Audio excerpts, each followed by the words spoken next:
हिंदू धर्म में चैत्र नवरात्रि पर्व को बहुत ही महत्वपूर्ण माना गया है। इस बार प्रतिपदा तिथि 8 अप्रैल को देर रात 11:50 से शुरू होगी। अगले दिन 9 अप्रैल को 8:30 तक रहेगी।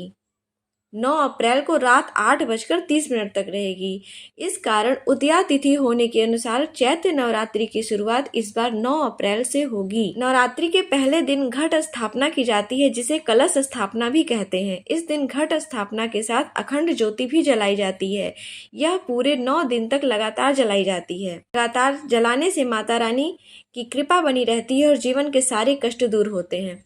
तो स्वागत है आपका हमारे चैनल वैदिक वास्तु मंत्रा में। आइए जानते हैं किस प्रकार से हम नवरात्रि की पूजा कर सकते हैं, घट स्थापना, कलश स्थापना को कर सकते हैं। तो माँ दुर्गा को सुख, समृद्धि और धन की देवी कहा जाता है। नवरात्रि के दौरान माता दुर्गा की विधि विधान से पूजा की जाती है।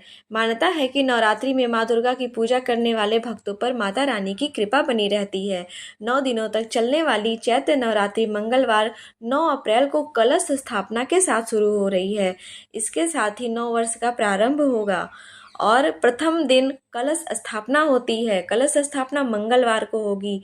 ध्यान रहे, कलश स्थापना मंगलवार को होगी। नवरात्रि के पहले दिन शुभ मुहूर्त में घट स्थापना का विधान है। शुभ मुहूर्त में माँ दुर्गा की पूजा करने से विशेष फल प्राप्त होता है। पूजन में आम के पत्ते, चावल, लाल कलावा, गंगाजल, चंदन, नारियल, कपूर, जौ, गुलाल, लौंग, इलायची, 5 पान, सुपारी, मिट्टी का बर्तन, फल, श्रृंगार का सामान, आसन, कमल गट्टा आदि। तो दोस्तों, इस सामग्री से हम माता का व्रत और पूजन अच्छी तरह से पूर्ण कर सकते हैं। माँ दुर्गा की पूजा से जीवन के सभी कष्ट दूर होते हैं और सुख समृद्धि की प्राप्ति होती है।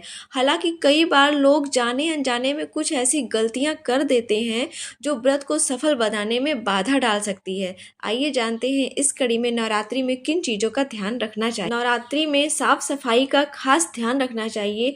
घर के किसी भी हिस्से में धूल गंदगी ना होने दे। मान्यता है कि घर में गंदगी होती है, वहाँ माता लक्ष्मी का वास कभी नहीं होता। नंबर 2, नवरात्रि में भूल कर भी बाल, दाढ़ी, नाखून नहीं काटने चाहिए। यदि आप ऐसा करते हैं तो जीवन में इसका अशुभ प्रभाव होता है।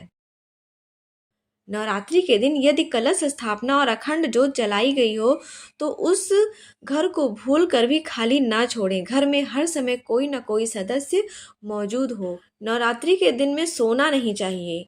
इन दिनों आप कीर्तन करें, परिवार के साथ मंदिरों के दर्शन करें और सुख शांति से रहें। इस दौरान घर में सात्विक भोजन ही बनाएं। भूल कर भी मांसाहार और तामसिक भोजन ना करें। इसके अलावा घर में लहसुन और प्याज का भी इस्तेमाल हो सके तो ना करें।